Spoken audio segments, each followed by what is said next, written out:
ഇച്ച ഒരു ലക്ഷം ഉറുപ്പ് ഉണ്ടാവും. ഇവർ രണ്ട് നാൾക്ക് മുന്നേ കേട്ടി ഞാൻ തരട്ടിയ. ഷോ എനിക്ക് കോളേജ് ഫീസ് നാളെ ലാസ്റ്റ് ഡേറ്റ്, അപ്പോൾ അത് കൊടുക്കാൻ വേണ്ടിയിട്ടായി. നീ എളാപ്പൻ്റെ മോയത് കൊണ്ട് എനിക്ക് ഇല്ലാ ചെല്ലുമ്പോൾ ശരിയാകുന്നില്ല. നോക്ക് എൻ്റെ ഒരു ചങ്ങായുള്ള ബഡിൻ്റെ ആൾ ഞാൻ വിളിച്ചിട്ട് കേൾക്കുന്നു. ഹലോ ഹലോ, നിൻ്റെ അടുത്ത് 1 ലക്ഷം റുപ്യ ബഡ്ഡിക്ക് ഉണ്ടാവാ? എന്ത് വിഷയം പറയുന്നത്? ഞാൻ എന്നെ നിങ്ങളെന്ന് വേങ്ങുന്നു? ആ എന്ത് 10%?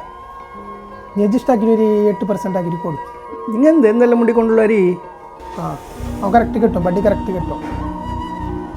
ആ ഓക്കെ ഓക്കെ, നീ പോയിക്കോ, ഞാൻ അവൻ്റെ അടുത്ത് പറയും. കിട്ടോ? ആ കിട്ടും. ഓക്കെ ഓക്കെ, താങ്ക്സ് ആ. ബഡ്ഡി നീ കിട്ടുമല്ലേ കറക്റ്റ്? ആ ബഡിയാ കിട്ടും, പേടിക്കണ്ട. വരുന്നോ? ഓക്കെ.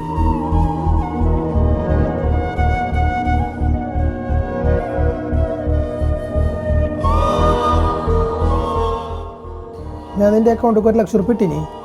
ഇപ്പോൾ ഒരാൾ വരും, ഓന് കൂടാവാ കൊടുത്തിട്ട് കറക്റ്റ് ഓൻ്റെ ബഡ്ഡി തിങ്കളി മേയ്ക്കോളൂ.